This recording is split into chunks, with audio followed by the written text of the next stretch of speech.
Bueno, David, ligamento cruzado anterior, tío. Cuéntame por qué, de qué se debe esta lesión que hace que te interese tanto. Bueno, al final fue una lesión que la viví en mi casa y al final, es decir, me pasó cuando yo estaba en segundo de carrera que se lesionó mi hermano. Es decir, mi hermano vino de un partido, una pachanga y vino con el cruzado, menisco y el interno, la famosa triada. Y es verdad que yo ahí pues lo típico de que del desconocimiento está en la carrera y dices, ¿qué ha pasado, tío? ¿Eso qué es? Y a raíz de ahí pues ya te empezó a sonar, o sea, ya empezó a sonarme y ya en plan de, bueno, pues creía que era como un 15 de tobillo, o sea, lo típico, bueno, pues ya está, ya se recuperará. Ahí en segundo de carrera, pues es verdad que no sabías tanto, ni bueno, no sabías nada prácticamente. Es verdad que nosotros, yo coincidí con un grupillo de amigos que es verdad que nos gustaba bastante todo el tema de entrenamiento y de segundo después ya estamos yendo a congresos de fuerza, estaba haciendo cursos de esto García, de anatomía, todas estas cosillas, porque nos molaba el mundo, pero no tenía conocimiento sobre lesiones. Entonces, de ver a mi hermano que estaba en el mes 4 o así y veía que su recuperación era ir al fisio a que le pusiesen corrientes, calor y irse a la casa y poco más, y hacer a lo mejor apretar un cojín, una sentadilla,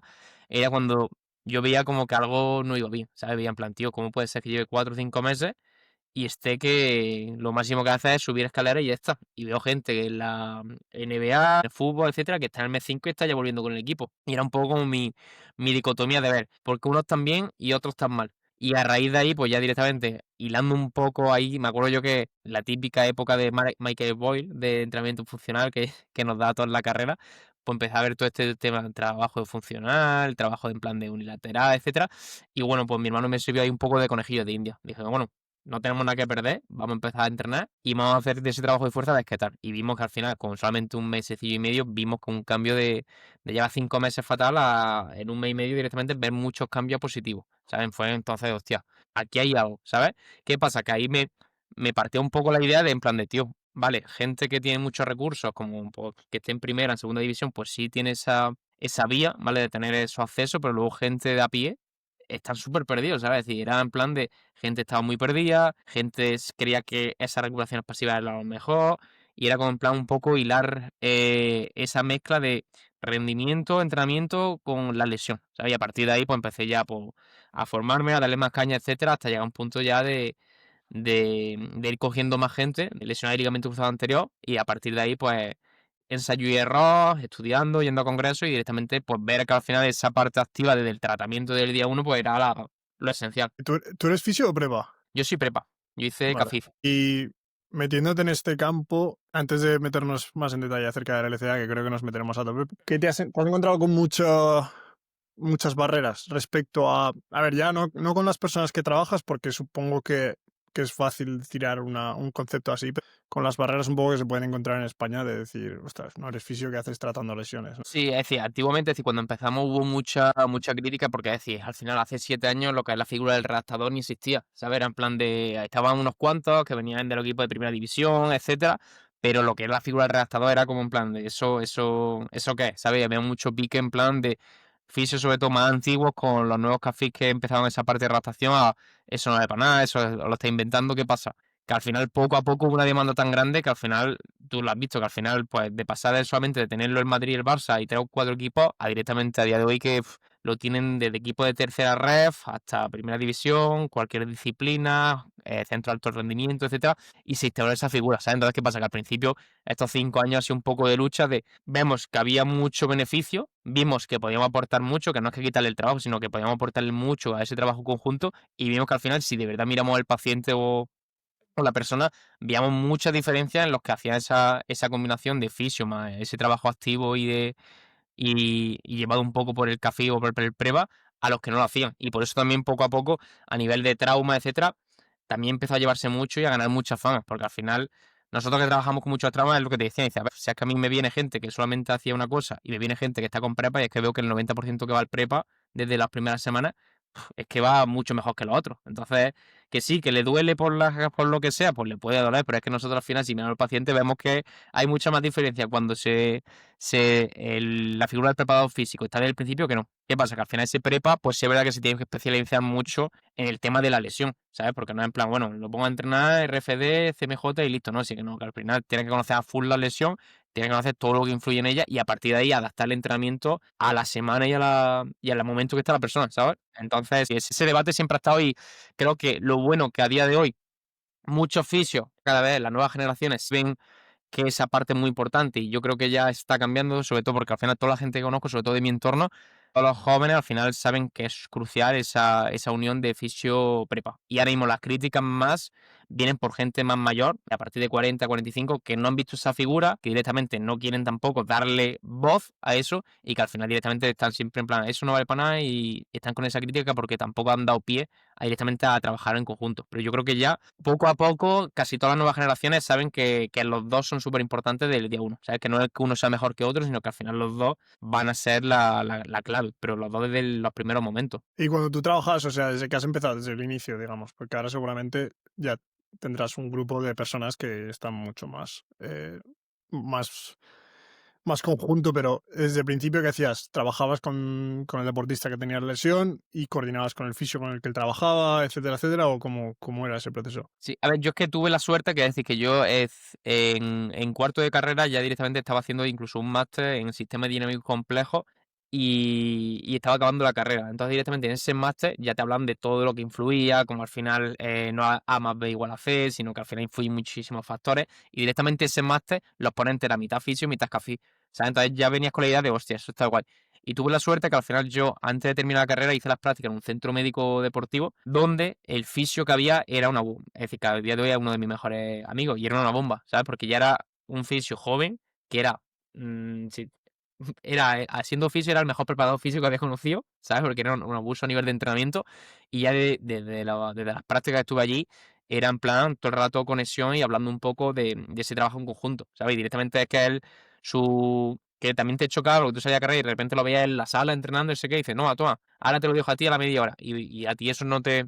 En esa época, hace 8 años, pues tú decías, tío, ¿cómo está el fisio aquí en la sala entrenando y no está en la camilla? ¿Sabes? Porque ahí tenía ese desconocimiento. Y ahí, lo bueno que ya como tuve ese contacto, pues yo ya desde que empecé a trabajar es que siempre he tenido esa conexión de fisio prepa desde el principio. Entonces no te puedo decir porque nunca, no he llegado a no trabajar con ella en conjunto. Y ya cuando luego monté la empresa, lo primero que hice fue directamente tener un fisio para las primeras fases y el prepa para lo siguiente. Entonces más o menos sí ha habido esa conexión desde el principio. Pero sé que al final hay mucha gente que no lo ha usado porque al final, que esto también es un dilema grande, ¿no? Que es, vale, yo sé que ahora mismo le puedo aportar mucho beneficio, y si imagínate, vamos a poner un ejemplo, estoy en mi pueblo, ¿vale? Y hay una muchacha que se acaba de romper el cruzado y sé que al final, si viene conmigo, porque no hay ningún fisio bueno en la ciudad, si viene conmigo al principio, puede abordar todas esas fases, ¿sabes? Ya vi cuando viene un poco ese dilema. Pero si de verdad miras por el paciente y sabes que al final tú tienes mucho conocimiento, incluso en primeras fases, si miras por el paciente al final, sé que hay gente que puede llevar a la persona a esa rehabilitación desde el principio. Puedo hablar de competencias, pero lo que hemos dicho, si va a un pueblo chico que sabes que no hay un fisio en condiciones y directamente tú tienes el conocimiento para aportarle mucho más que esa persona a la que va a ir, ahí sí yo le daría caña en ese sentido. Mm. Es que el tema de las competencias a mí a ver, me hace gracia, porque yo no veo ningún preparador físico que saque el tema de las competencias, yo siempre veo fisios que sacan el tema de las competencias. Y eso, a ver, en todos los campos lo ves, no en todos los campos, sino en todos los sitios donde vas, en todos los países, por lo menos que yo he visto. Que es decir, ves a prepas que son capaces de llevar un proceso casi desde el inicio sin necesidad de hacer o de meterse en lo que tendría que hacer un fisio, ¿no? Y no estoy evaluando el valor del fisio, pero sí que estoy dando a entender que hay ciertas cosas que se pueden llevar a cabo sin la necesidad o sin la intervención directa de un fisioterapeuta y de las competencias de un fisioterapeuta. En este caso, el tema del LCA. Por ejemplo, yo cuando estuve en niveles inferiores de universidad, creo que llegué a trabajar con 23 ligamentos cruzados con fisios, porque teníamos fisios, pero yo recuerdo que ese trabajo inicial fue bastante importante en el sentido de la recuperación del rango de movimiento, etcétera, etcétera, pero también recuerdo trabajar con fisios que ellos hacían una labor muy parecida a la que yo podría haber hecho, es decir, ellos daban instrucciones, ellos mostraban cómo se tenía que hacer el trabajo que esa persona tenía que hacer y la intervención que ellos tenían a nivel manual era casi inexistente, si no inexistente. En algunos casos fue completamente inexistente. Y como dices tú, esos casos en los cuales no había una intervención directa del fisio con esas competencias que solo tiene el fisio, fueron siempre casos muy buenos, es decir, casos que tuvieron unos resultados bastante buenos. Entonces ahí está la cosa de decir, Claro, aquí, ¿dónde existe la utilidad o dónde está esa línea? ¿Sabes? claro, a ver, que es que eso es una cosa que al final ellos utilizan mucho, ¿sabes? Lo que he dicho, que no hay que devaluar, etcétera, pero me refiero, al final, en cualquier trabajo se dan cosas, ¿sabes? Y un programador, en plan, no, mira, es que este es que no ha hecho el máster, la carrera de ingeniero de programación, etcétera, etcétera, y solamente ha hecho un máster. Pero ya que al final, ¿qué mira una empresa? ¿O qué mira directamente al final? Que tú seas bueno en algo y tengas conocimiento. Entonces, aquí si nos vamos más liberalismo, es que al final lo que tú va a primar es que tengas mucho conocimiento, ¿sabes? Si tú de verdad tienes mucho conocimiento y sabes que puedes ayudar muchísimo a esa persona, para mí me da un poco más igual esa parte de la competencia, porque al final, como he dicho, la persona le va a dar un poco igual si tiene competencia o no tiene competencia, porque ella lo que quiere es mejorar, volver al deporte en este caso, ¿sabes? Entonces es verdad que eso es un tema que suele herir bastante y sobre todo al final, pues, en el momento que se habla, pues es verdad que muchos de ellos pues, van a la defensiva, ya bum, bum, el BOE, etcétera, pero es que luego, incluso cuando aquí en España pasa que en el propio BOE directamente la figura del preparador físico te pone readaptar lesiones, incluso eso muchas veces te lo rebaten, dicen, no, pero es que es readaptar, es que eso no existe. Y es lo que hemos hablado antes. Los que siguen negando esas cosas ven que al final cada año hay más redactadores y que cada año todo el equipo necesitan la figura de ese redactador que es prepa. Y al final, pues bueno, al final yo creo que al final a nivel de ejercicio físico, que luego hay gente muy puesta, pero creo que a nivel de estadística, los prepas pues al final pues manejan mucho más a nivel de ejercicio que el fisio. Que hay algunos que sí, que despunte, que son las máquinas, sí, pero creo que al final pues los prepas siempre van a tener más conocimiento a nivel de gestión de cargas, todo el trabajo de fuerza, todo el trabajo de planificación, etcétera. Sí, que es que además, o sea, el tema de las competencias también, o sea, cualquier fisio puede hacer la labor de un preparador físico, pero un preparador físico no puede hacer la labor de un fisio. O sea, es a lo que me refiero, ¿no? Entonces, o sea, yo como preparador físico no puedo meterme y hacer un tipo de terapia manual, mientras que un fisio, si quiere, puede llevar, si tiene los conocimientos suficientes para hacerlo, puede llevar el entrenamiento de por vida de un preparador, de un deportista que se ha lesionado o de un deportista que simplemente quiere mejorar a nivel de rendimiento. Entonces, ahí está la cosa, ¿no? Uno se puede meter en el campo de los otros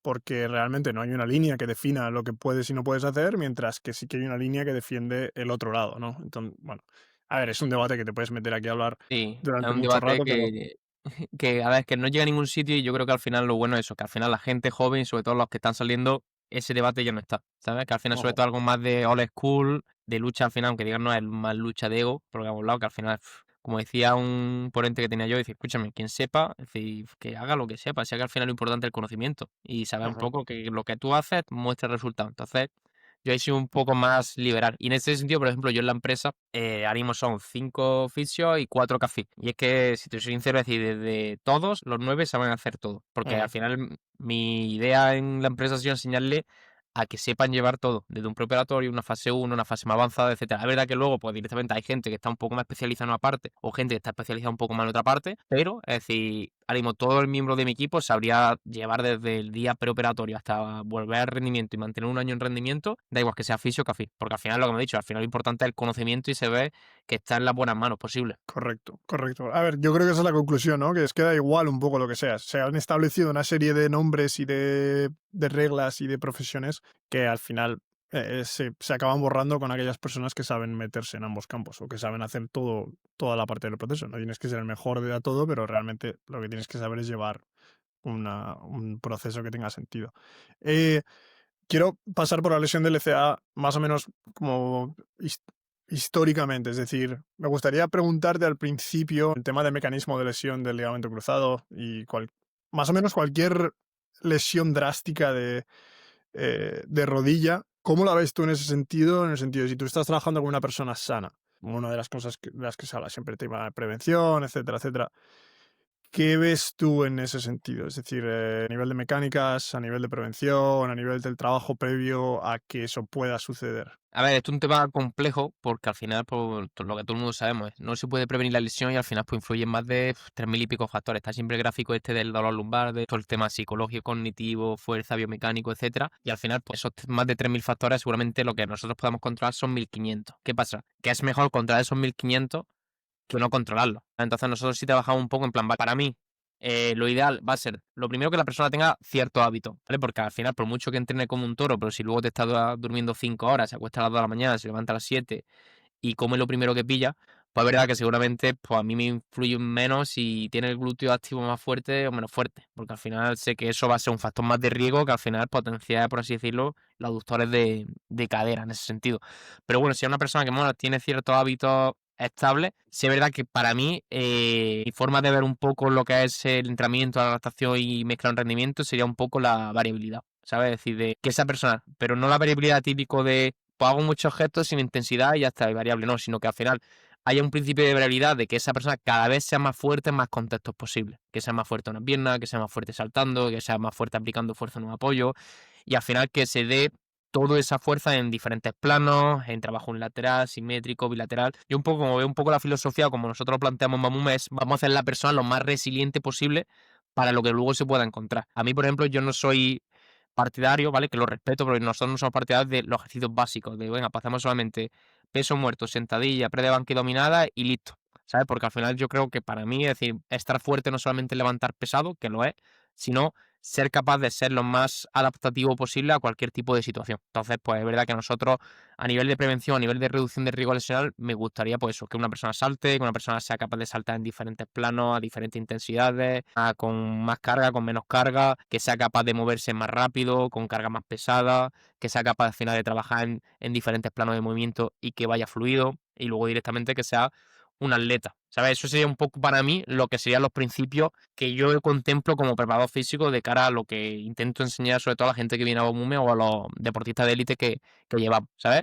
Porque al final la sobrecarga progresiva y hacer básicos, al final una persona que entrene siempre va a estar esa sobrecarga progresiva, ¿sabes? Porque al final va a ir subiendo kilos, va a ir motivándose más y bajando más rango de movimiento, va a ir metiendo al final más volumen de entrenamiento y o te va a meter más días de entrenamiento porque está motivado, ¿sabes? Entonces, ¿verdad?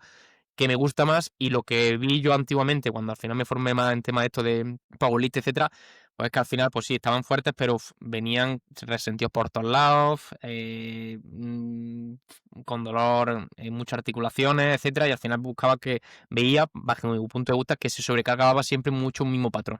¿Sabes? Y al final es verdad que yo he visto que conforme más variabilidad meta con esa carga y esa intensidad, que para mí era algo clave, que no significa hacer variabilidad por hacerla, veía que al final esas molestias reducían, ganaban más rango de movimiento y al final ganaban salto y se sentía la persona más fuerte a nivel subjetivo. Y filosofía, claro. Eh, Aparte de eso, ¿tenéis alguna especie o algún parámetro objetivo? Digamos? Es decir, aparte de todas las partes, de todo lo que acabas de comentar, que yo creo que al final compone el 90% de lo que te va a ayudar en el caso de que una situación así se produzca.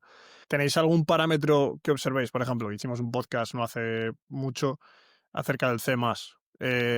¿Utilizáis parámetros similares o algo así que para vosotros sea útil? A ver, usamos el ACLR6. A nivel de subjetivo, la escala de miedo sí, porque al final sí te da información de si una persona pues, tiene miedo o no tiene miedo. Pero la escala COS y la CEMAS no la utilizamos tanto. A nivel objetivo, nosotros lo principal lo que vemos es, si va tolerando bien los entrenos y no tenemos que estar continuamente ajustando por molestia o por sobrecarga o por inflamación, etcétera. Eso ya para nosotros es un valor objetivo bueno, es decir, que cada vez que ponga o suba intensidad, esa persona responda de lujo. Eso para nosotros es un factor mucho más importante que el CEMAS, por así decirlo.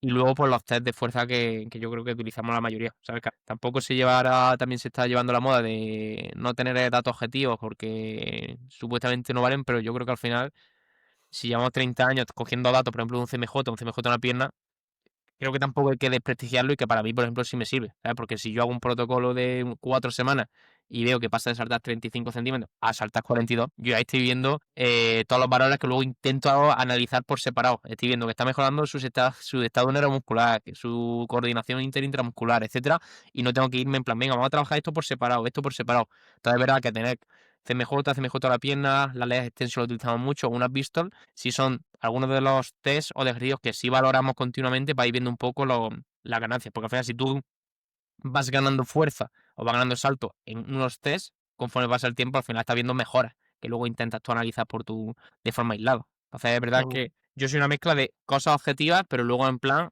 a nivel subjetivo, que vaya tolerando los entrenos y que vaya tolerando carga y que no tenga que estar continuamente ajustando la carga para bajársela. Sí.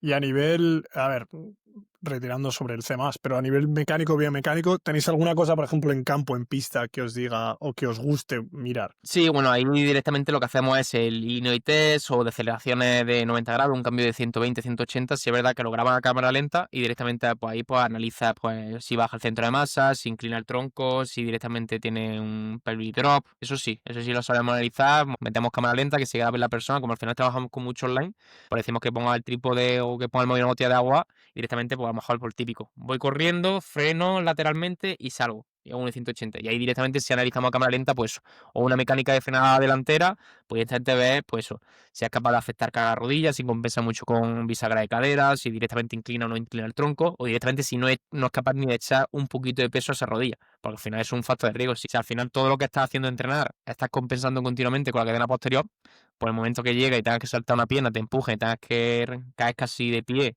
con toda la carga del cuádriceps, pues seguramente, como hemos hablado antes, no estés lo más adaptado posible a esa situación.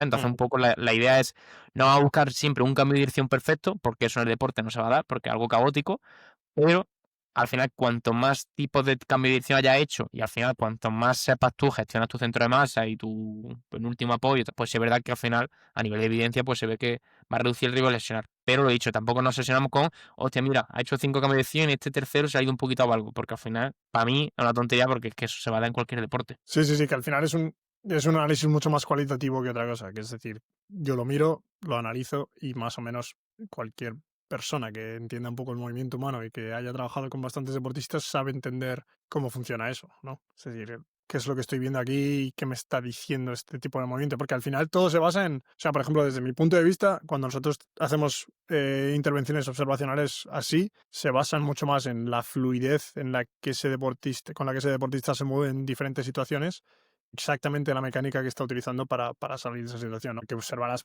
mecánicas muy distintas dependiendo del deportista con el que trabajes, aparte dependiendo de la manera que tenga esa persona de moverse, que al final serán bastante generales dependiendo del deporte, pero que después individualmente cambiará, pero que aunque se vean diferentes pueden ser ambas fluidas y bastante controladas. Sí, claro, aquí al final lo que me refiero que está guay analizarlo, pero lo que tú has dicho, es decir, imagínate, si haces 6 cambios de dirección iguales y de repente ves que tiene unas mecánicas que más que al verlas, tú dices, "Uf, hay mucho estrés a nivel articular", tú ya sabes que va a tener que trabajar y que hay déficit de fuerza por todos lados. ¿Qué pasa? Que nosotros nos ponemos en plan de, mira, ha hecho 4, vamos a analizarlo y vamos a empezar, mira, esto le vamos a dar un punto, esto le vamos a dar 2, este le vamos a dar un punto porque ha inclinado 5 grados. Ahí creo que al final no es tan real como al final el propio deporte que se va a dar, ¿sabes? Mm. Entonces, tú ya, a nivel, yo creo que lo que has dicho tú, no te quiero persona que tenga experiencia, en el momento que tú ves a una persona cambiando de dirección, corriendo, etcétera, ya sabes más o menos si está siendo de forma eficiente o no está siendo de forma eficiente y sabes que pues, le tienes que dar más caña pues, a lo mejor al trabajo de fuerza o al trabajo de coordinación antes que poner a hacer cambio de dirección a diestro y siniestro. Y o sea, una de las cosas que me sucede a mí es que cuando me paro a pensar es como una receta, ¿no? Que le preguntas a tu abuela, oye, esta tarta de manzana, ¿cómo la has hecho, no? Y te dice, pues, un poco de esto, un poco de esto, y luego la he metido al horno hasta que creo que la veo que está tal. Una de las cosas que me pasa a mí es difícil explicar a una persona que está empezando o a una persona que no lleva mucho tiempo trabajando qué es lo que ves aquí. ¿Cómo sabes que lo que estás viendo es lo que estás viendo? ¿Cómo llegas hasta ese punto? Ya, sí, sí, sí.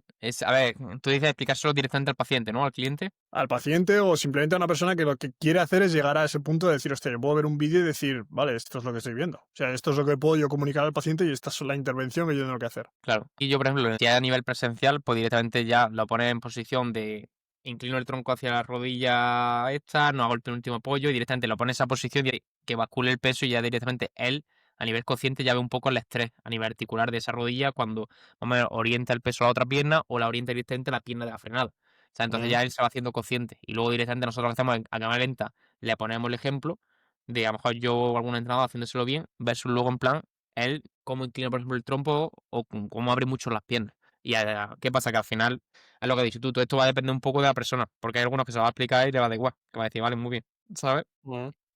Pero cómo llegas, o sea, la clave es, aquí es lo que me cuesta. Y yo estoy buscando a ver si tú tienes una explicación a esto, que, a ver, yo creo que hay una explicación bastante sencilla, pero ¿cómo llegas a ese punto? Es decir, de decir, sé que eso que estoy viendo ahora mismo se puede mejorar. Y la intervención además que tengo que hacer es esta, porque hay libros, hay formaciones, hay cosas, pero yo realmente no asimilo un conocimiento del análisis de movimiento que yo sé hacer a ningún tipo de cosa en concreto que yo haya hecho, salvo observar Claro, y intuición. claro.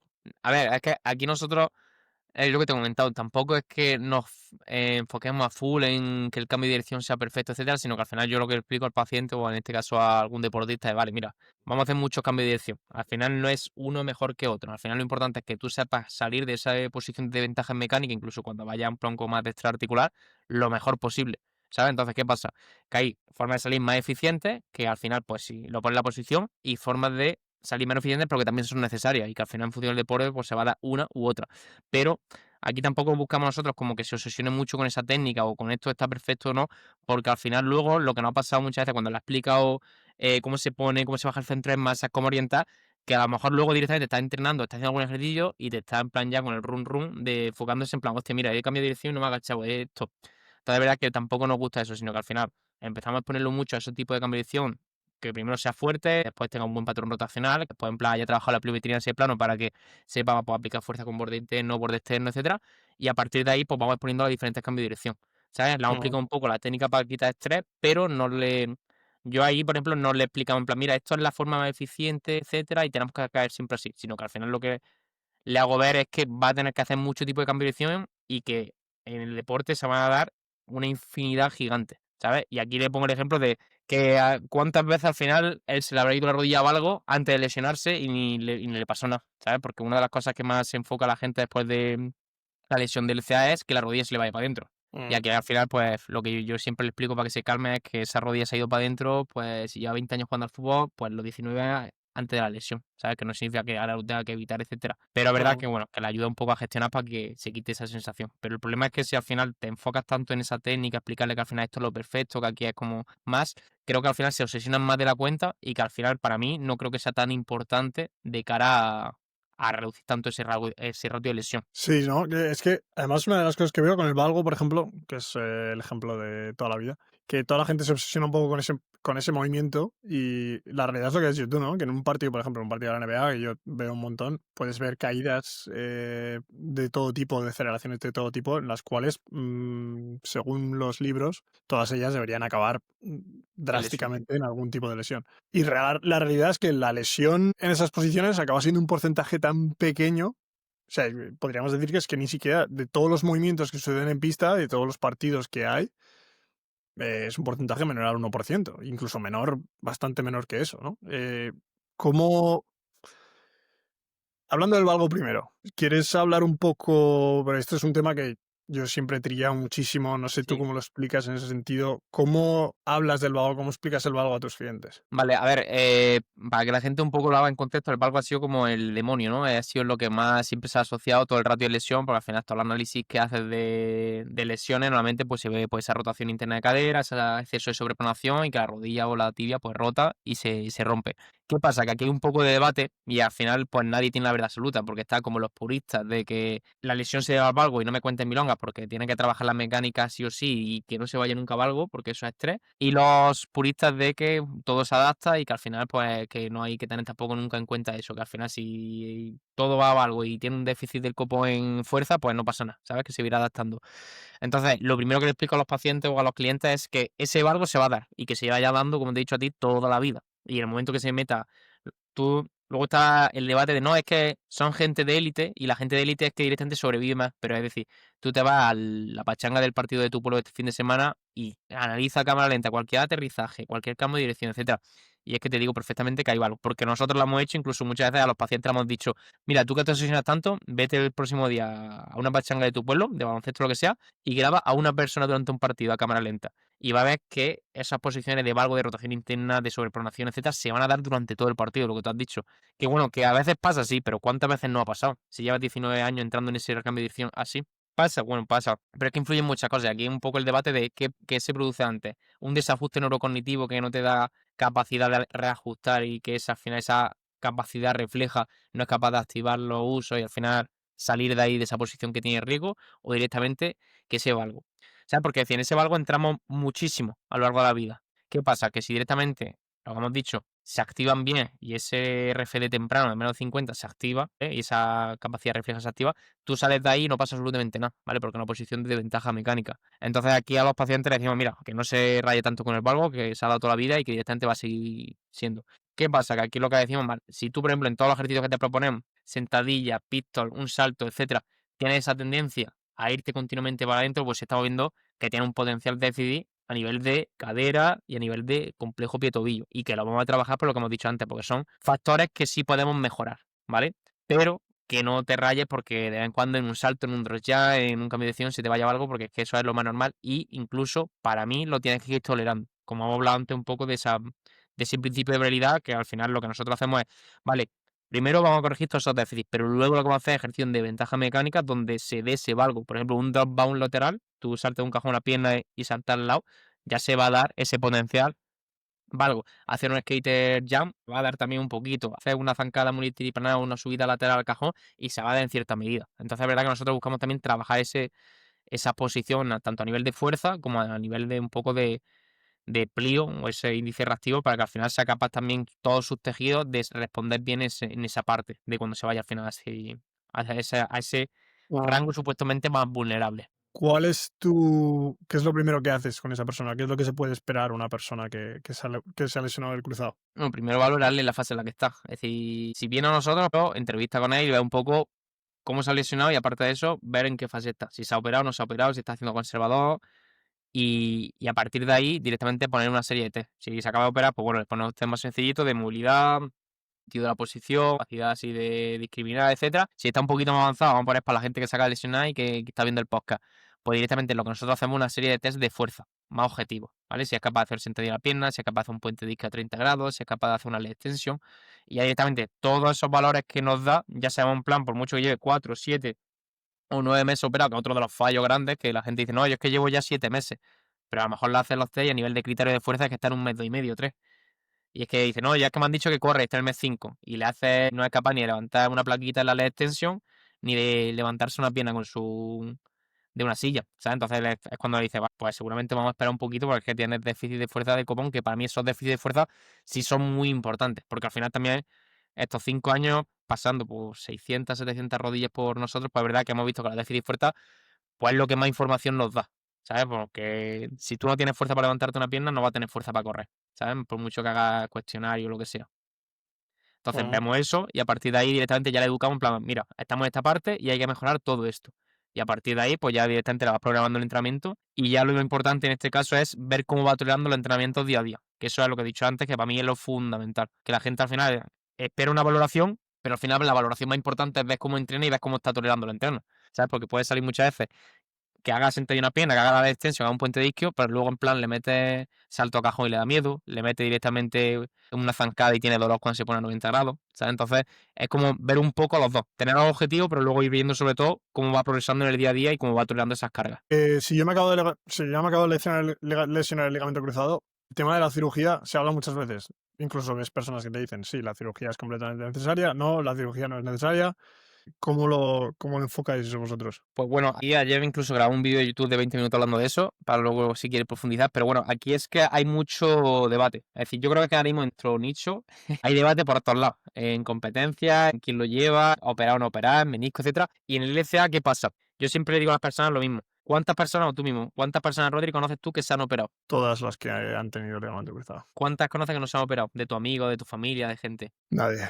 Nadie, porque, a ver, yo trabajo siempre con deportistas, entonces yo no soy buen ejemplo, pero siempre que yo he trabajado con algún deportista se le ha operado. O sea, ni se ha discutido tampoco la idea. Claro, pero es decir, incluso en gente amateur el problema es que lo que he visto yo con el tiempo es que el poder social es lo que más influye, ¿sabes? Es decir, al final aquí un poco, nosotros hemos trabajado ya con 40 conservadores, que es gente que no necesita operación y que ha vuelto al fútbol, que ha vuelto al baloncesto, directamente que ha vuelto por lo típico, al trail, etcétera. Entonces, aquí, para que la persona que nos esté escuchando, tiene que diferenciar varias cosas. La primera es si es deportista de élite y al final su vida, su contrato, todo depende de eso porque no tienen margen de fallo, ¿sabes? Por eso al final los deportistas o los de élite normalmente se lo opera. ¿Por qué? Porque así al final se juegan millones de euros y no tienes esa opción de vamos a probar 4 o 5 meses a ver cómo va y si no va bien te operamos, porque al final eso es pérdida de equipo, pérdida de dinero para el equipo, pérdida de confianza para el deportista, pérdida de contratos, pérdida a veces de representantes. Entonces es verdad que es una auténtica putada en ese sentido. Entonces lo que más se aborda es, venga, te opera y listo. Ahora, en gente que al final sea amateur y que no dependa de contratos o su vida no dependa del deporte, sí estaría bien al principio hacer un tratamiento conservador. ¿Qué pasa? Que para eso tienes que ver varias cosas. Lo primero, si es solamente cruzado o hay lesión adyacente. En el momento que hay lesión adyacente, sí es verdad que se opta más por la operación. No lo mismo un LCA que un LCA más un menisco más un interno. ¿Sabes? Que a nosotros muchas veces no ha venido alguien con el cruzado roto, los dos meniscos y el interno casi grado 2 y nos ha dicho, yo voy a hacer conservador. Y ahí directamente en plan de, vale, espérate que creo que te lo tenemos que explicar bien porque no. Ahora, una persona que se ha roto el cruzado y sobre todo aquí se diferencia en dos, ¿vale? en rodilla estable o rodilla inestable, que eso al final es lo principal para saber cómo tomar una decisión. Hay gente directamente que se rompe el cruzado y nota inestabilidad andando, durmiendo, dando una vuelta con las sábanas, etcétera, y esa persona, por mucho que haga un trabajo de fuerza, no va a responder bien y seguramente necesite pasar por operación. ¿Qué pasa? Que está bien que haga un periodo preoperatorio, pero habrá mucha otra gente, como nosotros hemos tenido, que de las lesiones que no ha tratado ni inestabilidad. Es decir, y a partir de ahí tú empiezas ese trabajo conservador. Ves que directamente empieza el trabajo de fuerza y ni le molesta y directamente no te inestabilidad. Ves que ese trabajo de fuerza lo tolera bien. Hay gente que ya está haciendo peso muerto con 120 kilos, hace una sentadilla en una pierna con 20 kilos a cada lado y empieza a meterle salto. Que al final es estabilidad más en dinámico y suele ser un poquito más agresivo para la rodilla. Responde bien. Vemos que al final está haciendo ya directamente plio multiplanar extensiva y vemos que tampoco hay síntomas de inestabilidad. Pues directamente esa persona sí puede optar más por esa vía conservadora y luego más adelante meter carrera, meter cambio de dirección.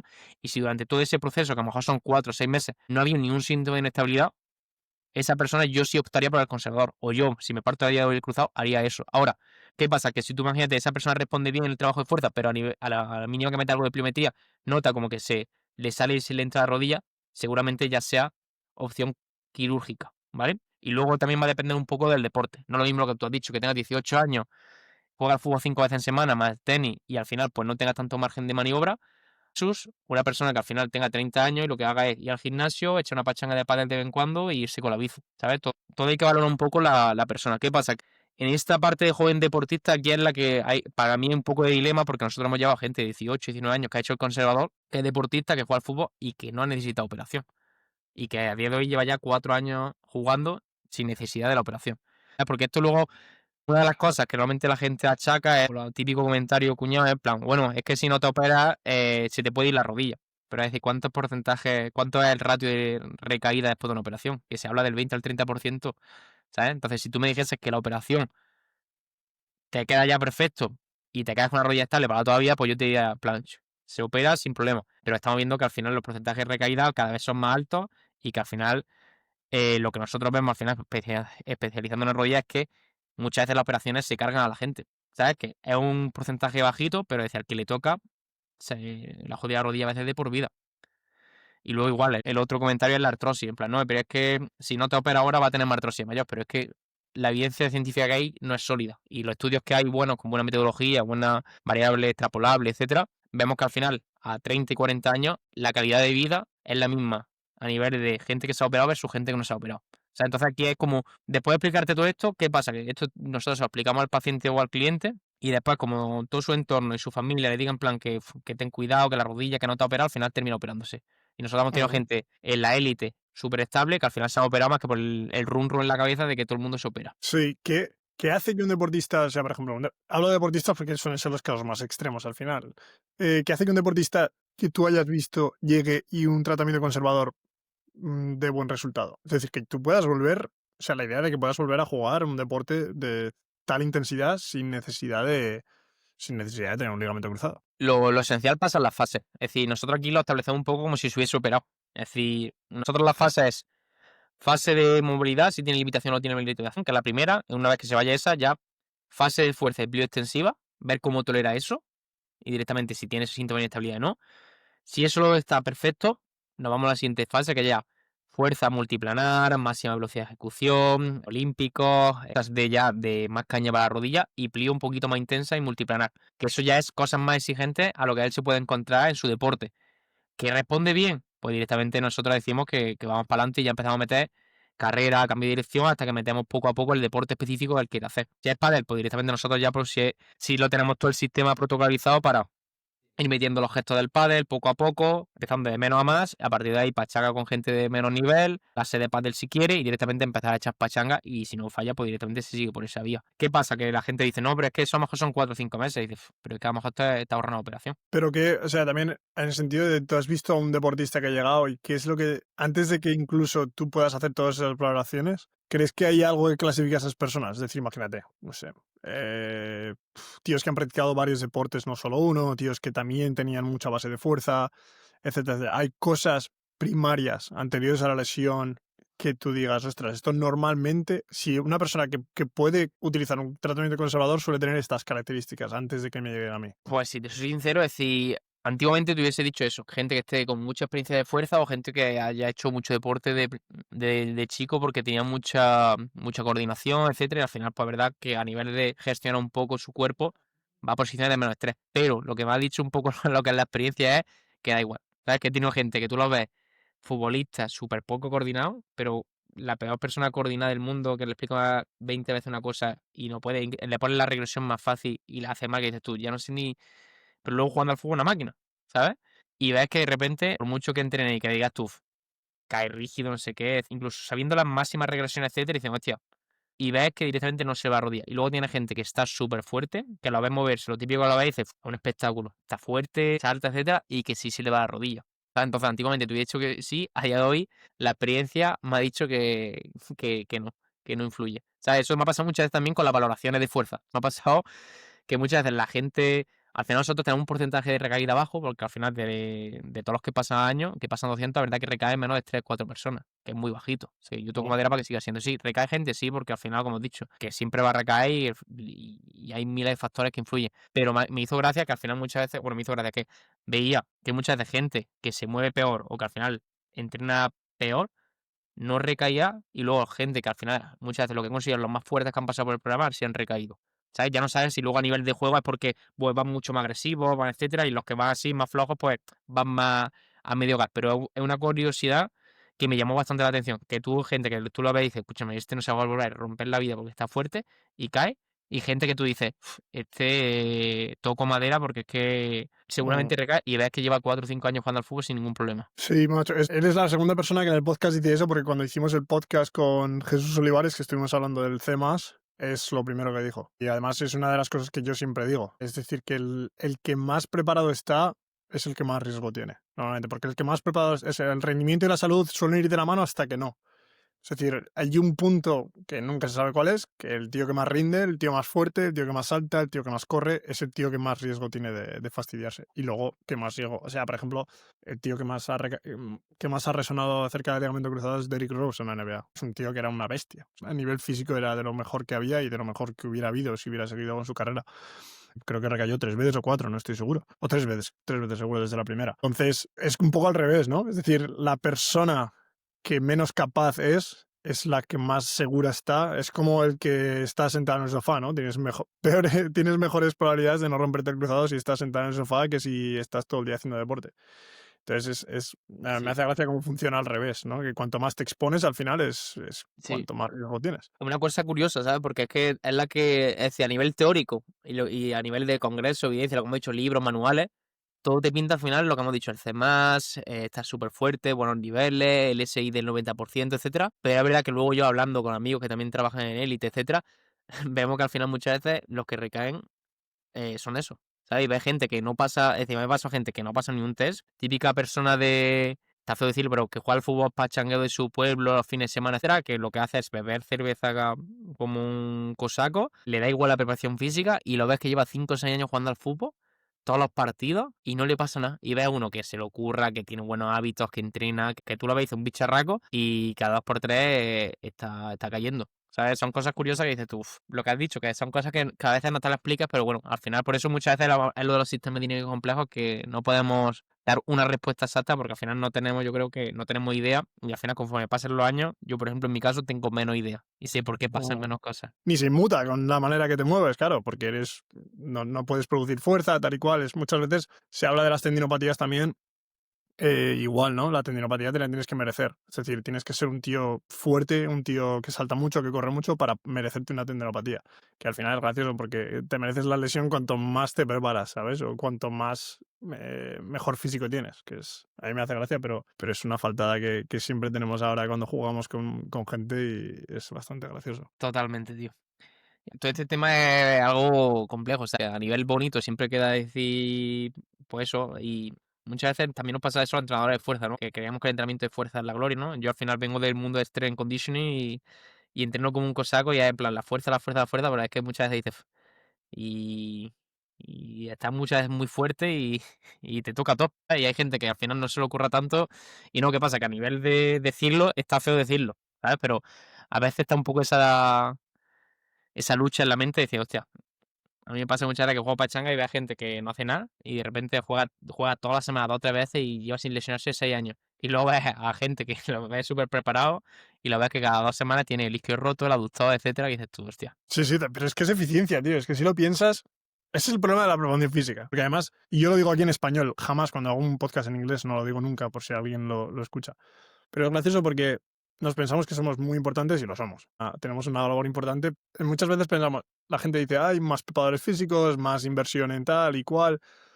Pero te das cuenta es que probablemente que estemos haciendo el deporte más físico, que los deportistas sean más físicos, que corran más, que salten más, que tal, está haciendo que haya más lesiones. O sea, el problema no es que nosotros lleguemos aquí para prevenir la lesión. Estamos aquí principalmente para mejorar el rendimiento de muchos deportistas y que ellos sean capaces de mantener un rendimiento, tanto en élite como en amateur, e incluso maximizarlo. Y cuanto más maximices todo eso, al final es como un coche, ¿no? O sea, cuanto más caballos le metas al coche, más probabilidad hay de que tú lleves ese coche a 180 kilómetros por hora y que te metas un castañazo. Es exactamente lo mismo y siempre está la discusión del preparador físico estaría aquí para mejorar la situación de la lesión, pero joder, siempre cabe una posibilidad de que nosotros que estamos más prevalentes que nunca, digamos, que el rendimiento, estamos consiguiendo lo que realmente queremos, que es que el rendimiento sea mejor, pero eso lleva consigo en que probablemente estemos empujando esa línea de rendimiento-salud, van juntos hasta cierto punto, hasta que se separan. Y realmente el objetivo es que se separen, porque quiere decir que estás rindiendo mucho mejor de lo que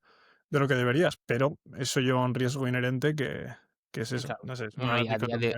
a día de hoy es que en verdad tú hablas con cualquier deportista de élite, incluso un así veterano, y que te dice que el cambio del ritmo de juego es brutal en cualquier deporte. Es decir, tú ves un partido de fútbol hace 20 años y lo ves a veces medio andando, no sé qué, y ahora tú ves un partido de NBA o de fútbol y es que no paran. Estos rato toma de decisión, ciclo de percepción, fatiga, muchos partidos. Entonces, estamos siendo súper atletas, pero ya no sabes hasta qué punto es ser súper atleta, no está lo que tú has dicho, quemando más o Mm, favoreciendo más ese ratio de lesión.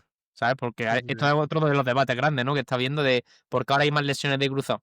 Que ahí un poco mi perspectiva es, uno, porque ahora tenemos 1000 analistas de datos, cuando hace 20 años no teníamos ni una analista de datos. Entonces ahora mismo tenemos estadísticas de fútbol femenino, de segunda división, de tercera red, de esto de las preescolares, etcétera. Y antiguamente tenía del Barça del Madrid, el Atlético de Madrid y 3 equipos más.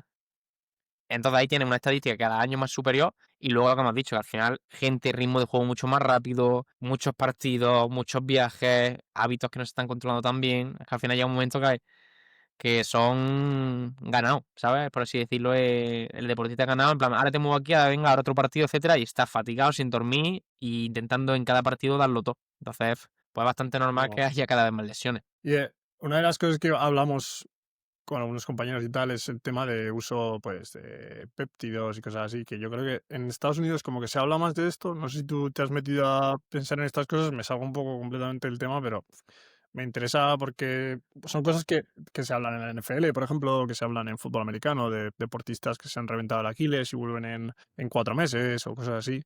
¿Has, ¿Habéis vosotros, o sea, tienes conocimiento sobre este tipo de sustancias que se utilizan a veces, que no se conocen suficiente, etcétera, etcétera? Es decir, pues la verdad que no. Es decir, nosotros al final, como muchas veces tenemos deportistas amateur, etcétera, nosotros lo que nos preguntan mucho es colágeno, glucosamina y varias cosas. Lo de péptido, la verdad que es la primera vez que lo escucho, pero también es verdad que allí en Estados Unidos pues siempre se ha llevado un poco más Mm. todo el tema de química, en el sentido de recuperación muscular, de intentar recuperar lo más rápido posible, etcétera. Y yo creo que al final casi todas las estrategias de recuperación muchas nacen de allí. Sí, sí, sí. Nada, es interesante porque yo creo que además, conforme el rendimiento va aumentando, o sea, se empezarán a utilizar cosas que necesitas para que la lesión se recupere con más facilidad o incluso para que el deportista recupere más rápido. Porque llega un punto en el que ya yo creo que todo empieza a estar maximizado, ¿no? Digamos, se maximiza el rendimiento, la recuperación más allá de lo que puedas hacer comiendo, durmiendo y haciendo 4 cosas que es quizá mejoran un 0,5% tu capacidad de recuperación, habrá que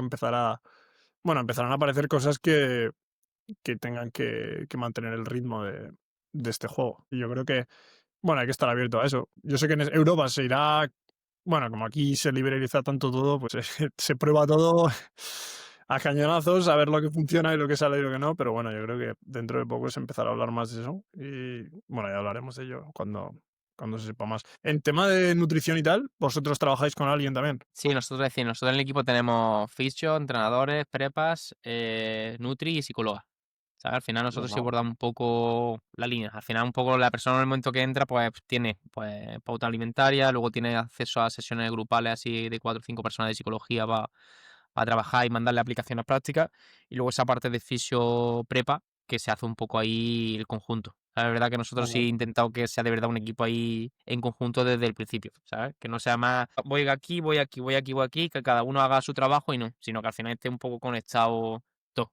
Ajá. Entonces, es verdad que esa parte sí la vemos nosotros necesaria. Y es más, los que más utilizan esa parte o los que más al final, porque al final esto pasa como todo. Hay deportistas que son más proactivos y directamente pues van a estos, se meten en la academia, porque al final nosotros una de las cosas que para mí es fundamental es el tema educativo para la persona, ¿sabes? Que aprenda sobre su lesión, de por qué pasa, porque hay veces más molestias, los altibajos, las fases que tiene de recuperación, es decir, todos los que vemos que al final aprenden sobre su lesión van mucho más rápido que los que no aprenden sobre su lesión, ¿sabes? Y al final es que esto para ellos o para alguien que esté lesionado, es decir, cuanto más aprendáis en este proceso, que supuestamente es una auténtica putada, porque al final tener una lesión de rodilla es una putada, pero lo tienes que ver en el sentido de, venga, voy a aprovechar lo máximo para aprender este proceso y que dentro de 4 o 5 años siga utilizando cosas que ha aprendido. ¿Sabes? Porque muchas veces una lesión, como yo digo, puede ser dos cosas. O te hunde y te carga tu carrera deportiva y ya en plan vas para abajo, o directamente te hace más fuerte. Es el típico punto de inflexión de, hostia, estaba haciendo muchas cosas que a lo mejor no estaban bien y que a partir de aquí he empezado a cambiar ciertos hábitos, a directamente a darle importancia al trabajo de fuerza, a darle importancia al descanso, etcétera, y la gente cambia, ¿sabes? Nosotros tenemos muchos clientes que al final han dicho, hemos entrado en el servicio, es que es verdad que me ha cambiado la vida en el sentido de que he cambiado yo, ¿eh? Entonces, en esa parte, si te tomas la decisión, puede ser un cambio bastante positivo. Ajá.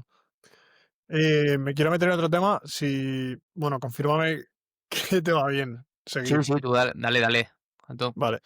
Quería preguntarte, o sea, pasamos del LCA para todos los que sean prepas que están aquí, sobre todo en España, en Latinoamérica, habla hispana y tal. El tema de tu negocio. ¿Cómo empezó ese proceso para ti? A ver, empezó con muchas críticas, ¿sabes? Porque tú piensas que nosotros, bueno, yo en este caso al principio a mí fue el COVID, ¿sabes? Yo empecé en el COVID, me volví a mi casa de centro médico, lo típico, y cerraron todo presencial, me volví a mi casa y yo tenía un patio con unas cuantas mancuernas, una barra, porque a mí siempre me gusta el entrenamiento. Y ahí también volvió mi hermano de su trabajo, que él trabaja en Telefónica y eso. Y a partir de ahí, pues directamente, pues ahí aproveché, hice un libro de pliometría, que a día de hoy cambiaría bastantes cosas, pero bueno, en esa época hice un libro de pliometría. Al final, a mí, cuando me aburro, creo cosas. Y luego directamente me volví a abrir las redes sociales, porque me la abrí en 2015, luego la cerré, luego la volví a abrir. Y a partir de ahí, pues iba todos los días entrenándolo. Como estaba aburrido, pues todos los días entrenándolo. Y a partir de ahí, pues mucha gente veía que me preguntaba, etcétera. Y lo típico, al principio, por los típicos nervios de, hostia, ¿cómo voy a llevar yo online un cruzado? ¿Sabes? Era en plan de, incluso para mí era, no sé, es decir, le voy a liar, etcétera. ¿Qué pasa? Que al final, poco a poco, el boca a boca, pues al final fuimos teniendo y al final veía que la persona respondía muy bien, ¿sabes? Porque al final tú le mandabas el trabajo, directamente lo hacía, te lo grababa y te lo mandaba. Y tú veías en plan, conforme pasaba la semana, y lo acabo de hablar antes de bien, ¿no? Veías cambios brutales respecto a lo que estaba haciendo a lo que empezaba a hacer. Y directamente ibas pautando y veías que tenía mucho, mucho, mucho beneficio. Entonces, a partir de ahí dije, hostia, pues es verdad que está funcionando. Y a partir de ahí, pues, fue creciendo, boca a boca, y al principio pues, fue ensayo y error. Al principio pues no tenía ningún sistema ni nada, sino que al final pues valoraba, lo hacía yo todo, directamente videollamada, venga esto, le mandaba un PDF, me lo mandaba al WhatsApp, etcétera. Hasta que poco a poco ya pues lo fui profesionalizando, metí a Álvaro, que era en este caso el fisio, fuimos metiendo ya, nos metimos una aplicación, y a partir de ahí ya, ya me metí de lleno, me salí del centro y intenté apostarlo todo, ¿sabes? Y ahí directamente ahí empezamos a darle mucha caña, o sea, empezamos a hacer muchas formaciones, contratamos la propia aplicación y a partir de ahí ya fue top el sistema de que empezamos a crear un sistema, ¿sabes? En plan, vale, ¿qué viene esta lesión? Pues venga, esto tenemos esto para valorarlo, en función de lo que salga vamos a hacer esto, esto y esto, y en función de conforme vaya esto, pues si sale mal por aquí, lo tiramos por aquí, si sale bien, seguimos por aquí, si sale regular y no tolera impacto, venga, pues hacemos esta adaptación, etcétera. Y a partir de ahí empezó a crearse todo ese sistema que después de 5 años, a día de hoy, es decir, es una locura. ¿Sabes? Si ahora yo te lo enseñase, diría, hostia, está súper bien montado porque todo el mundo que lo ve dice, hostia, es que hay un control. Es decir, a día de hoy te puedo decir, te puedo garantizar que el control que tenemos nosotros sobre los clientes es mucho más que una persona que vaya presencialmente a un sitio, pero Ujú. drásticamente. ¿Sabes? Porque al final tenemos todo después de 5 años medido en todos los problemas que puede darle una persona, todos los déficits que puede tener, qué es lo que se hace, todos los protocolos que están, ensayo y error, que al final pues, han pasado 700 personas lesionadas, ¿sabes? Que al final son bastante sujetos para directamente probar cosas y ver qué funciona y qué no funciona. Y a partir de ahí, luego en plan, pues imagínate, ya máximo cada persona del equipo tiene 30 personas. Las personas, cada miembro del equipo me tiene que hacer un informe cada semana de la persona y registrarme en el Notion. Tú te metes en el cliente y ves lo que ha hecho las últimas 12 semanas, cuando ha tenido más molestias, cuando menos, los test, la simetría, etcétera. Entonces, la verdad que a día de hoy tenemos un control que yo, que he trabajado presencial y sigo muchas veces trabajando presencial en el lab, pues es una locura saber el control que tenemos. Entonces, después de todo este tiempo, al principio hubo muchas críticas, pero a día de hoy sabemos que funciona muy, pero que muy, muy, muy bien, ¿sabes? Entonces, Ujú. ahora mismo tenemos buen auge, es decir, sigue pasando mucha gente al año y lo bueno es eso, que tenemos un sistema que ahora mismo, todos los casos que los hemos trabajado, raros, muchas veces también ha pasado que el marketing ha influido en que muchas veces como gente que ya no sabe ni por dónde tirar, pues dice, hostia, me pongo en manos con esto. Entonces hemos visto también casos por todos lados, ¿sabes? De operaciones con plastia de tibio estragalino, que la primera vez que la vimos, cadáveres, trasplante de meniscos, tratomía más sutura más LCA. Es decir, hemos visto ya muchas lesiones complejas y también nos ha dado ese punto de experiencia para al final ir montando eso a nivel de ensayo y error y tener a día de hoy un punto de negocio que decir, es que ahora sí, para mí son muy potentes a nivel de sabemos lo que pasa.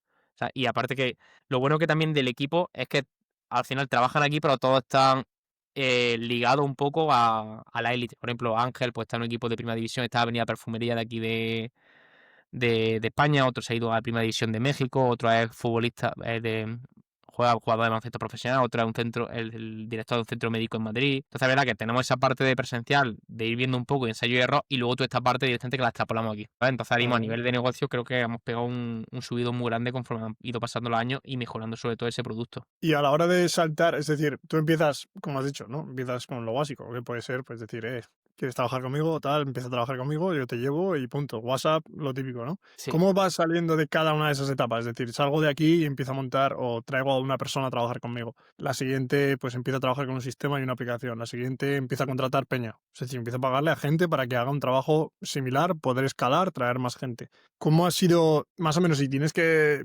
pensar en las etapas que tú has pasado respecto a ese negocio, cómo han sido cada una de ellas? Pues la primera etapa será la que todos hemos tenido, ¿no? Cuando hemos iniciado algo, que es trabajar muchísimo. Y yo en ese caso lo compaginaba con el centro médico. Entonces era salir del centro e irme a crear todo, a crear Instagram, crear contenido, editarlo yo, hablar como tú dices por Instagram, contestar yo, llevarlo al WhatsApp, llevar. Entonces esa etapa fue mucho trabajo porque al final tenías que hacer tú todas las labores que ahora a día de hoy están todos delegados. Entonces, ahí full, hasta que de repente ves que va funcionando bien y que a nivel dices, hostia, voy a meter la segunda persona, que en este caso, pues, ahora creo que era el fisio. Vale, pues empieza ahí y sigue escalando. ¿Qué pasa? Que siguen llegando clientes y ya a partir de ahí, pues imagínate, metimos 2 entrenadores más, pum, pum, pum, pum. Luego ya, la siguiente etapa era ya a nivel, porque yo creo que al final lo que es el núcleo es tener un buen equipo, sobre todo de fisio y entrenadores, que son al final lo que te va a dar a ti de comer y te va a dar resultados. Ya una vez que más o menos tenía ese equipo, lo siguiente fue todo el tema de marketing y todo, porque al final el que me quitaba tiempo y el que más aburre, creo yo, a nosotros. Y ya pues ahí estuve un tiempo. Luego ya me metí en un máster de negocios. A raíz de meterme en el máster, pues ya directamente te da perspectiva porque lo que nos pasa a todos es decir, no tenemos ni idea de negocios, nadie nos ha enseñado nunca nada, nadie nos ha hablado de economía, nadie nos ha hablado de impuestos. Y a partir de ahí ya cambia un poco toda la estrategia. A partir de ahí metemos un subidón, tanto a nivel de facturación como a nivel de empezar a crear un sistema. Porque ahí en ese momento tampoco teníamos el sistema, teníamos más o menos apéndices, pero ya a partir de ahí, hostia, que tengo que dar un sistema porque da igual que esté con él, con él, con él, con él, para que todo el mundo sepamos que quien venga va a estar bien tratado y que al final va a funcionar bien. Ujú. Y ya a partir de ahí, pues va evolucionando, ¿sabes? Ya llega un punto en el que estamos pues en la parte de edición, la parte de marketing, la parte de fisioentrenador, la parte de psicólogo y nutricionista. Y ya, pues desde hace 2 años aquí, al final ahí se fue creando el sistema. Bueno, desde hace 3 años aquí, pues ya directamente en la aplicación lo tienes todo. O sea, dijimos, venga, vamos a dejarlo todo ya súper hecho. Y ya mete el sistema de todos los problemas que hemos encontrado en estos años. Vamos, vale, vamos a meterle solución. Vamos a ir creando protocolo, protocolo, protocolo, protocolo. Y de esos protocolos, dentro de esos protocolos, más protocolos pues, en función de lo que vaya pasando. ¿Qué es la parte que menos me gusta a mí del negocio? La parte de ventas, que yo creo que es la parte que más no más coñaza es la parte de vender en sí. Pues ya directamente, pues delegar a un equipo de ventas. Pues lo típico que te lleven a redes sociales, que hable, que mande la bienvenida, directamente un equipo que vaya a las llamadas, porque antiguamente pues, tenía que hacerlo yo todo. Y ya directamente está esa parte de llamadas que, bueno, que ya lo bueno que es que tú ya no estás en esa parte que es más fea, por así decirlo en ese sentido. Tiene ya la parte de fisioentrenador que está funcionando muy bien y ya directamente tiene la parte de Nutri, psicólogo y el editor. Y a partir de ahí, pues ya he ido creando el sistema para que ahora todo esto de aquí funcione, porque llega un momento en que esto va bien, pero no te cuesta coordinarlo, esto va bien, pero te cuesta coordinarlo, esto también bien, pero está desconectado. Entonces ya llega el momento de hace 2 añitos que ya dice, venga, voy a coordinarlo todo y a día de hoy pues eso está. La parte de venta que son 5, la parte de marketing que son 2, la parte de finanzas, gestión que es 1, la parte de filmmaker que es 1 y la parte de fisio, entrenadores, prepa que somos 8 más las nutri más psicólogos. Entonces ha llegado un momento que todo funciona bien, ¿sabes? De que ahora mismo llega la persona y sabes que desde el momento uno hasta cuando sale, está súper bien atendida por todos. Que esa parte, pues, ahora mismo lo que te he resumido en 2 minutos, pues son 5 años de montarlo, de calentamiento de cabeza y de ir cambiando continuamente de cosas. ¿Sabes? Que a día de hoy, bueno, seguimos cambiando cosas, mejorando, todas las cosillas, pues las vamos metiendo. Pero es verdad que a día de hoy Oh, puedo decir que me puedo ir un mes fuera del negocio y que siga funcionando sin mí. Esa yo creo que es la parte empresarial que se busca llegar. vale, a mí la pregunta que me surge, y esto ya creo que es más para mí, quizá una persona que es que empezamos a perder gente por el camino porque yo creo que la parte inicial es la más importante, la que has comentado, ¿no? Que yo, joder, para colaborar un poco con lo que tú has dicho es, si quieres empezar, empieza. O sea, da igual cómo empieces. O sea, no, la gente, yo creo que ahora como hay tanta información respecto a cómo se crea contenido, el setup, la cámara, el micrófono, el proceso de facturación, proceso de marketing, de venta, emails, tienes que tenerlo todo antes perfecto para que puedas lanzarlo, ¿no? Es como decir, si quieres lanzar una panadería, tienes que ser pan y shop. Sí. Eh, entonces, no sé, esa parte es importante y me gusta que la cubras, pero yo estoy pensando en dos cosas en el proceso de creación de un equipo que has montado tú, ¿no? La primera, es la que más difícil me parece, es decir, cómo creas que para ti, porque tú tienes que ganar la vida y tienes que seguir viviendo, que a ti te salga rentable eso a nivel de facturación. Es decir, tú no facturas hasta que no empiezas a montar ese equipo. Es decir, tú estás facturando lo que estás facturando, pero tú si empiezas a montar un equipo con esa facturación, no, al principio como que no cae, ¿no? Es decir, con lo que yo estoy facturando ahora, si quiero montar un equipo, no me da para montar ese equipo. ¿Cómo pasas ese estadio? Yo en verdad lo hice de forma progresiva. O sea, es decir, yo no hice. ¿Qué pasa? Que al principio lo que te he dicho, yo a día de hoy sigo a pie de cañón. ¿Sabes? Yo sigo llevando mis 30 clientes, sigo haciendo las valoraciones presenciales de toda la gente que está en el programa, sigo coordinando formación porque a mí me gusta estar en ese punto. Pero al principio, como me he acostumbrado al trabajo, pues directamente la parte que te he dicho que para mí era el núcleo era tener tanto los prepas como los fisios formados, porque al final es lo que me va a dar esa facturación, ¿sabes? Que vengan clientes, que prueben y que de repente digan, hostia, he probado 3 meses, pero es que voy a renovar 6 meses porque estoy súper contento, ¿sabes? Entonces, esa parte para mí era la que más tenía que cuidar. Si yo al final tenía que hacer las ventas, tener que hablar, tener que directamente hacer las finanzas, etcétera, pues es la que me he llevado yo. En el momento que ya la facturación, o sea, que este núcleo ha ido bien, pues directamente es cuando he ido metiendo a las otras personas, ¿sabes? Es decir, yo en el momento no llega un momento de creo el equipo entero y pierdo dinero, sino que al final yo lo digo de forma progresiva. Vale, esto va bien, ya me da para contratar a esta persona o delegar, vale, la meto. Ahora, cuando meta a este, está más o menos consolidado, etcétera. Se me va al final, por ejemplo, si desde que inicié ahora, pues sí se me han ido personas. Pues igual, pues ahora tengo que meter a otra, formarla, etcétera. Hasta que una parte, si veo que me está cojeando un poco, pues primero soluciono esta parte y a partir de cuando ya soluciono y está bien, directamente empiezo a meter otras partes.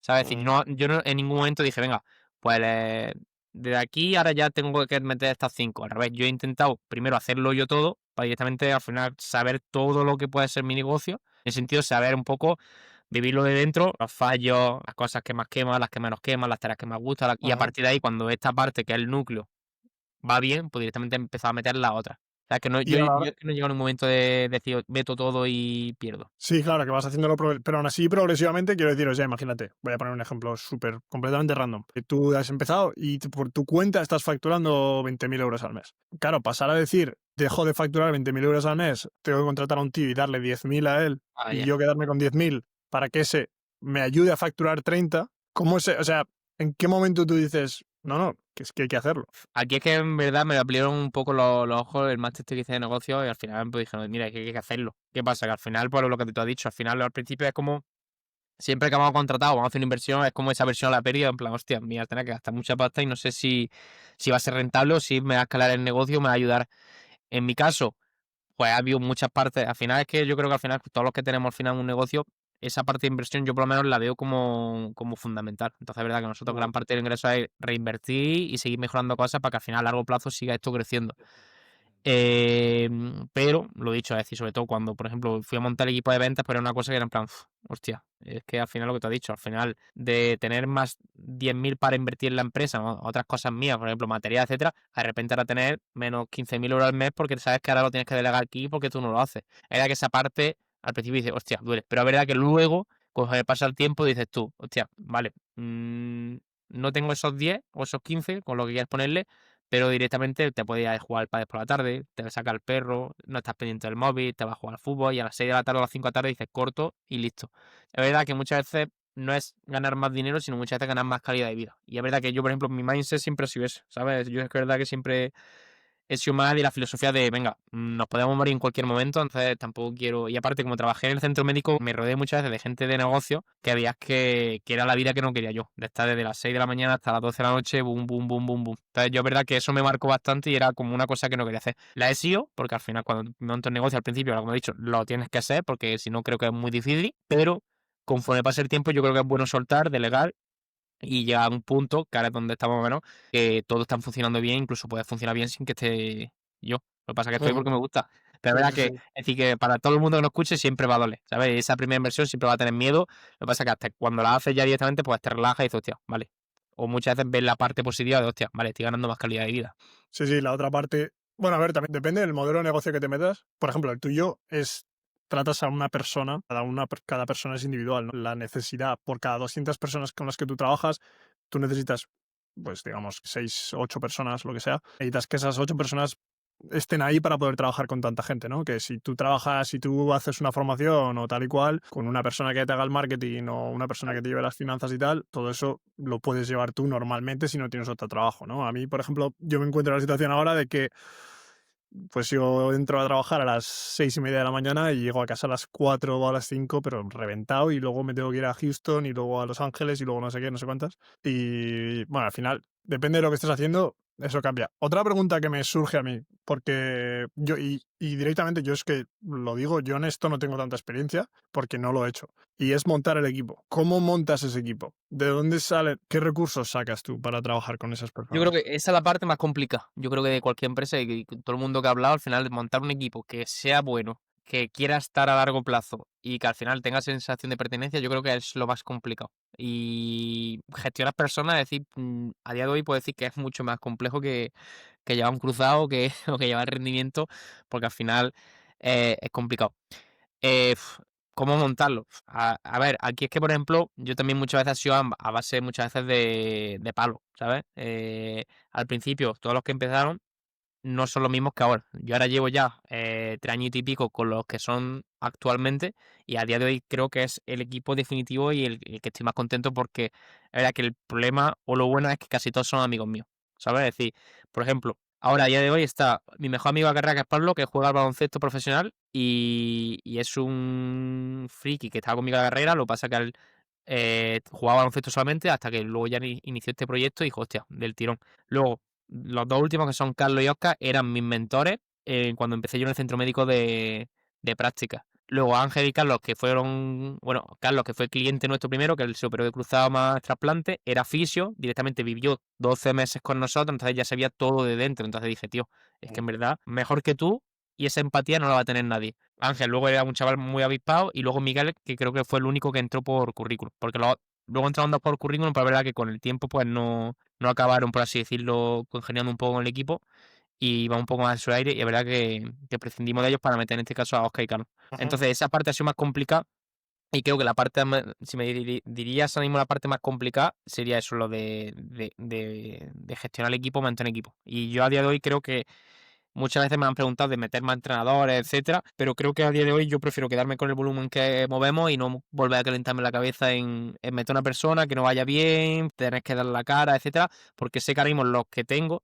llevan mucho tiempo y no tienen una queja, todo el mundo es súper agradecido, encantado, luego están súper motivados, etcétera. Entonces, lo que me ha pasado a veces es que he metido alguno y al final para mí ha sido 3 o 4 meses de mucho estrés, de tener Ajá. que dar la cara, no ha respondido bien, etcétera, y era que esa parte es la más complicada, ¿sabes? ¿Hacia dónde vais? Es decir, que porque ahora tenéis un modelo que seguramente os funciona bien. ¿Qué es lo que te gustaría, que en lo que te gustaría que se convirtiera? De hecho, tengo esa mezcla de ahora mismo estoy viviendo bien, Ahora mismo lo que te he dicho, puedo coger a las 5 de la tarde. Normalmente ahora estoy trabajando a full por la mañana y por la tarde estudio, hago deporte y estoy súper tranquilo.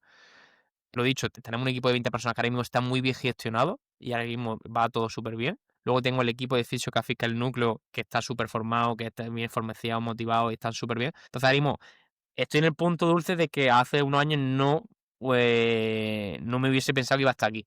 ¿Qué pasa? Que al final esto, como dice José Alía, toda esta gente, lo que al final se estanca tiende a desaparecer o tiende a ir a mal. Ujú. Entonces es verdad que sabes que tienes que seguir escalando. Entonces, pues la idea supongo que será pues seguir escalando, seguir mejorando. Y a ver, la idea será seguir convirtiendo en referentes en España. ¿Sabes? A nivel de lo que es la recuperación de rodillas, que seamos referentes y estar en el número top 3 de España. O sea, que hace años Ujú. no lo pensamos, a día de hoy creo que a nivel online estamos posicionados los número uno y la idea sería pues posicionarnos en plan de que muchos traumas quieran trabajar con nosotros, muchas clínicas, etcétera, a nivel de que sepan que el trabajo que hacemos de calidad. Entonces un poco sería la Ujú. visión esa y directamente seguir aportando un poco ahora más eso, valor a YouTube, ¿sabes? Por meter esa parte más de generar una comunidad un poco más fuerte, ¿sabes? Lo que hemos hablado Ujú. antes, que al final Instagram es atención, le da igual quién sea, etcétera, y intentar al final generar una comunidad más chula de gente que de verdad quiera aprender, quiera implicarse y que al final, pues, que quiera ir a full, ¿sabes? Entonces, yo creo un poco la idea es esa, seguir escalando y seguir al final aportando valor en otras vías. Por último, ya para acabar, si imagínate que mi objetivo es que las prepas que nos ven, porque una de las cosas que me doy cuenta, tío, es que ahora estoy trabajando en la NBA, ¿no? Piensas un poco a nivel de carrera profesional a dónde vas, de aquí a más o menos, pues salvo que cambies de club, que sea un club mejor, o luego pues pasar a fútbol o a otra cosa, que también son cosas que a nivel profesional me gustaría hacer. Veo prepas que llevan muchos años en la NBA, que tienen un buen trabajo, tienen un buen sueldo y tal, pero siempre han querido empezar con algo y nunca lo han hecho. Es decir, ¿cómo empezarías tú? Lo que hemos dicho, que empiecen. Al final, es decir, lo peor es empezar. Incluso grabarte un vídeo, subirte, abrirte un nuevo canal, al final lo principal yo creo que todo el mundo le frena son las críticas. Las críticas de tu entorno cercano, es decir, que siempre va a haber. Si lo he tenido yo, seguramente la hayas tenido tú cuando empezaste en tu pueblo. Siempre las críticas, en plan, hostia, este que está haciendo, etcétera. Esas críticas, en el momento que tú vayas haciendo las cosas y pase un tiempo, ya te van a dar igual. Y ya a partir de ahí, si de verdad tiene un propósito, tiene algo, es que aquí va a depender también de la persona. ¿Sabes? Yo creo que no todo el mundo está hecho para emprender. ¿Sabes? En el sentido de que al final, pues, es mucho sacrificio.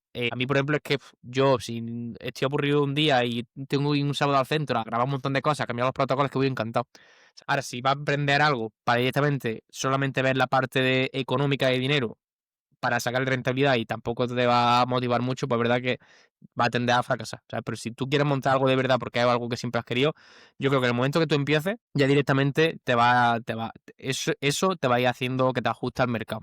¿Sabes? Que empieces, que directamente vaya viendo lo que quiere la audiencia, lo que no quiere, lo que quieres tú, y a partir de ahí va a hacer esos microajustes. Yo creo que siempre lo más difícil siempre es empezar y los primeros pasos, porque es cuando estás súper perdido, es cuando tienes miedo a la pérdida económica que haya invertido, etcétera. Pero la verdad que también a día de hoy creo que es el momento más fácil de poder iniciar cualquier negocio tuyo. Igualmente, Ujú. pues, en la época de mis padres tenías que gastarte 60.000 euros para abrir un local. A día de hoy, estando online, estando digital, estando inteligencia artificial, es la forma más sencilla de poder iniciar algo por tu cuenta. Ujú. Lo esencial siempre es empezar y una vez que empiezas ya te va a llevar a ti tu cuerpo a donde tú quieras ir. Muy bien. Pues nada, David, creo que nos hemos pegado un buen rato aquí. Creo que será súper útil para todos y muchas gracias por tu tiempo. A ti, Rodrigo, muchas gracias.